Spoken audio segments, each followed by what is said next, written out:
All right, today we are drawing the courthouse in downtown Monroe. There are photographs of the courthouse at your tables. There are also some that have an X through. This is to help you figure out the spacing of where to draw. So if you are somebody who is going to use that X, I would suggest folding your paper in half lightly. I didn't make it a tough crease. And the other way. By folding it in half both directions, you're gonna kind of get that grid that's on that drawing at your table. That helps us find the starting point. So I would look at the middle. What is right in the middle? It looks like the peak of this courthouse is a little bit off that starting point. I'm looking for lines and shapes. So I noticed that there was an angle line of the roof. I noticed that that comes down and connects to this triangle peak. That peak kind of comes to the middle of that square and down. Over on this side, I'm noticing shapes of a rectangle and a triangle. That peak of the clock tower almost touches the top of the paper. I am not worried about using a ruler. I am just doing an observation drawing, which means it's not going to be perfect. This is my interpretation, my way of seeing the courthouse. I'm noticing that this rectangle comes all the way down, almost to the bottom of my paper. I'm trying lightly because I know I might make mistakes that I want to fix. As I go back and look at how this side ends on the building, there's another straight line coming down. And then the building doesn't touch the bottom of the paper. There's some greenery and steps. So I'm going to hold off drawing those parts. I'm going to go back in and I'm going to look for shapes that I could draw. So I noticed that the clock tower has a circle at the top. After the circle, there's kind of a rectangle of bricks.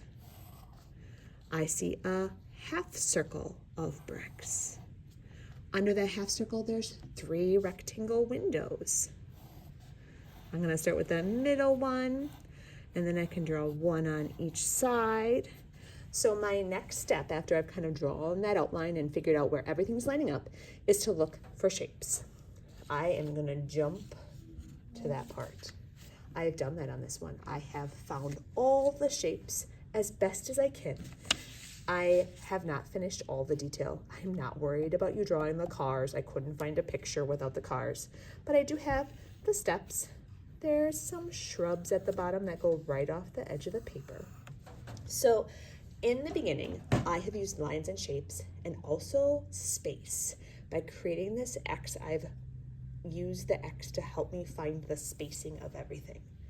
Most of my time today is going to be spent on texture and value. So if you use your pencil like a coloring tool to add value, you might want to think about laying your pencil on its edge to get a value. If you want a darker value, you're gonna wanna hold the pencil more like you write. I'm noticing that there's some texture lines in the clock tower roof, so I can layer that. If you use your eraser tool, that's not a bad thing. Erasers are a tool.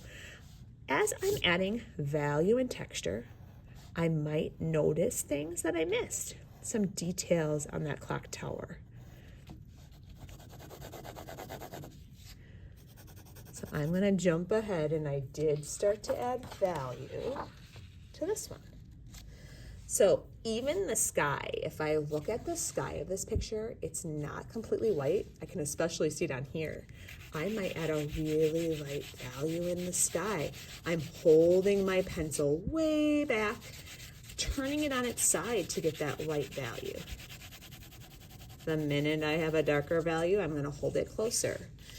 You get to create the style of your value. So I am not going to try to draw every single leaf shape on this tree.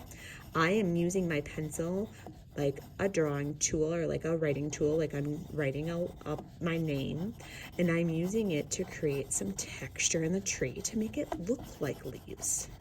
This is just my style. You might have a different style of creating leaf shapes. Today, take your time really looking at what you see that's dark on your picture and what you see that's light, and creating some of those values. This looks like a little checkerboard. Does it have to be perfect like the picture? No, it's your style. I'm creating that texture just with dotted lines to make it look like it has that. When you're finished, your name tag will be taped on, and they're going to go in the spot that Mrs. Cleary tells you to.